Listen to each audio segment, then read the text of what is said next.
Fair warning, this video will contain spoilers from the latest World of Warcraft content, including the latest raid ending cinematic, so if you do not want to get spoiled on it, maybe return to this video after you finish the raid, or at least watch the cinematic on the official YouTube channels, WoW YouTube channels. Once we're clear with that, let's proceed. When Arthas first infiltrated Azul Narub back in the Frozen Throne, he stumbled into Baelgun's expedition hiding there. There he makes the now famous proclamation: "Muradin's dwarves! Doesn't anybody stay dead anymore?" A quote that many a fan has quoted multiple times as the story goes on and more people seem to inexplicably turn up alive. The irony is, even Muradin himself turns up alive in Wrath of the Lich King. The whole point of the scene where Muradin originally died and Arthas took up the Frostmourne was to show us how far he's gone. He didn't care about his friend dying, and sure, he didn't know Muradin survived, but it retroactively took away from the gravity of the moment. WoW has been guilty of this plenty of times. There were multiple important characters that died in Warcraft 3 that later turned up again. Some of the most important ones were Mal'Ganis, Tychondrius, Manoroth, and even Archimonde himself. Sure, they were demons, so later we would find out that, much like in D&D, demons would always return to the Twisting Nether upon death, but at the time of writing of Warcraft 3, that was either not the case, or hasn't been communicated at all. Hell, in the War of the Ancients trilogy, Crassus acts surprised about Hakkar the Houndmaster's death in War of the Ancients, because, he fought him in the future. If at the time it was intended that demons would always respawn, he shouldn't be surprised by this. Yeah, we defeated him now, and he returns in 10,000 years. That's what demons do. But that's not what he said. But even if there is an excuse to bring them back, they shouldn't be. With the deaths of Dreadlords, explicitly in the case of Tychondrius and Balnazzar, it's shown that the deaths were subject to extraneous circumstances. Illidan absorbed the power of the Skull of Gul'dan and evolved into something more, something much closer to Tychondrius himself, so just mostly a demon, which allowed him to actually kill him. Balnazzar protests being killed by Varimathras, because he's afraid he'd actually be gone. That's why V's betrayal here matters, because he actually strikes down another of his kind. With Mal'Ganis, it's a little more implicit, but he is being struck down by a soul-sucking sword. He should be trapped inside it, like the other souls.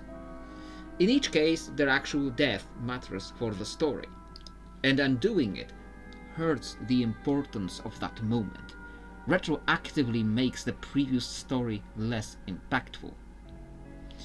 But that's nothing on the importance of deaths of Manoroth and Archimonde. Never mind that a single act shouldn't be enough to make up for decades of suffering caused by a person. But it is a very important story moment when Grom sacrifices himself to take Manoroth down. It's very symbolic that he wants to make up for his mistakes. Not like through community service or prison sentence. No, let's just not have to face any responsibility. Let's just go out. But if he didn't even kill Manoroth, how does that help with anything? He supposedly saved the orcs by killing the source of their corruption, thus freeing them from it. But if Manoroth was still alive, shouldn't they still be cursed? And Archimonde, the big, epic, crowning moment of Reign of Chaos, where, thanks to the whole world standing together against the shadow and through tremendous sacrifice, we stop the demon trying to consume our world. Or turns out we send him into a timeout. Because yes, the Archimonde in WoD is the same Archimonde. Don't get me started on the whole One Legion thing.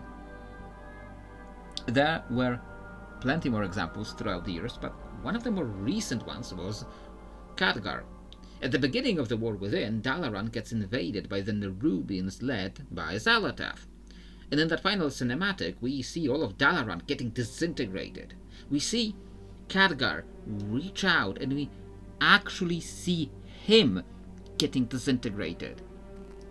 And by the end of the release story, he inexplicably drops back out of the dark heart, all to let Anduin regain his faith in the light by healing him. But apparently not healing him very well, since he's still in a wheelchair. Why is he in a wheelchair anyway? Like, sure, representation, but how does getting disintegrated translate into can't use legs? He explains it later by saying he transmuted himself into pure arcane energy. One, I feel like that sentence should be a much bigger deal. Two, that is definitely not what we see in the cinematic. It undermines the loss of a friend, of an important character, where Anduin could just as easily be healing, say, Faerun, who he has been building a bond with throughout the whole expansion. And the whole story about their bond just kind of cuts off at the end of the release story, and I don't think they return to that at all, even in the patches of the War Within. So I don't know what was the purpose of that, except we can't do it in the priests again. So, excuse me if, when I see Turalion and Illyria dropping from the sky through the giant void beam, and we never see the actual bodies, excuse me if I do not trust that they are dead. People are telling me, how are they supposed to survive this? Well, Khadgar somehow survived getting disintegrated, so don't you worry, Blizzard will manage to make up some bullshit excuse. And dear Blizzard, if you are listening, I love your world, but if you have any courage, please let them die. Please let the impact of this moment matter.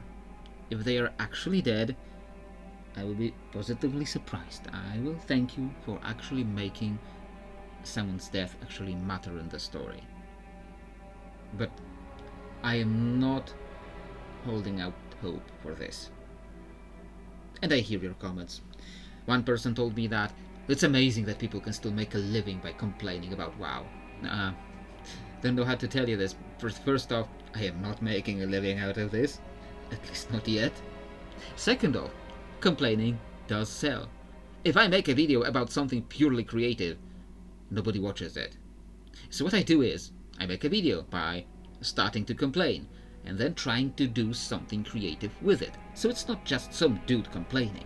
I don't want to be just the complainer. I want to do something creative with everything I criticize. So that's how the whole How I Fixed WoW for a TTRPG thing was born. To do something good, something creative out of that.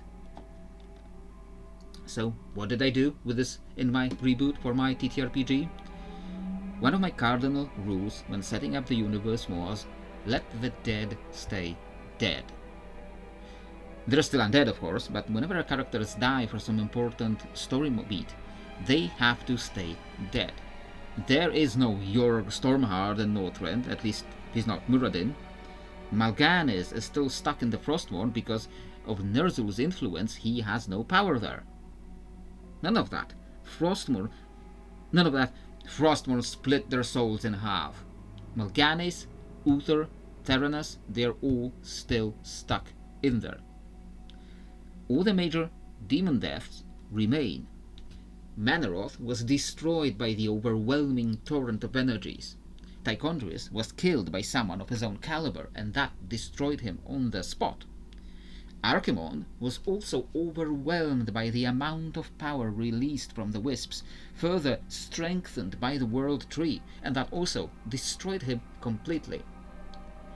Balnazar is gone because Varimathras actually betrayed the Legion for his own survival. Scarlet Crusaders are still evil. They're still doing the same things because religious fanatics don't need to be possessed by a demon to be absolute maniacs that are as bad as the demons. Shadowlands was another huge source of this issue, where many major deaths would be invalidated by showing these characters again in the afterlife. By showing us everything about the afterlife and removing mystery about it. Personally, that wasn't a particular problem for me. I am used to seeing afterlives explained in painful detail in fantasy and popping over there for a moment to talk to a dead person. I don't see it as a deal breaker myself. talking to dead people, as long as they don't just, walk right back to life and keep going, is a staple of fantasy fiction. I did, however, besides splitting the various realms from Shadowlands into all the outer planes, make it a far more limited deal. No expansion fully taking place in one of those realms. We get glimpses, brief visits, brief contact, but we don't spend years just running around Bastion, and gathering herbs and picking at people's laundry. Because that does make the afterlife feel much less after and far more life. We haven't quite gotten to the point of the story where Khadgar or Turalian and Deliria would matter. I'm pretty sure the Midnight story just cannot happen in our timeline because of how differently we dealt with the Blood Elves and the Sunwell and Xal'atath. I can tell you one thing, though. When we deal with people like Arthas and Dajara and Deathwing and Kil'jaeden, their deaths will stick. And when they get taken out, it will be by people who have a stake in that, to make that moment matter. Except the old gods, because, they do not live, they do not die, they are outside the cycle. Well, I think that is it for now, just I think surprisingly short, after how long I have been writing this, and I am always trying to do something creative here. I cannot tell you yet what the next video is going to be, because I have some different ideas to test the ground for what people will really want to see, without getting too caught up in doing the same thing with increasingly contrived material. We will see what I can pull off before next week, but I hope it will be something new that people will find useful. Meanwhile, this is it for today, and I hope to see you next time.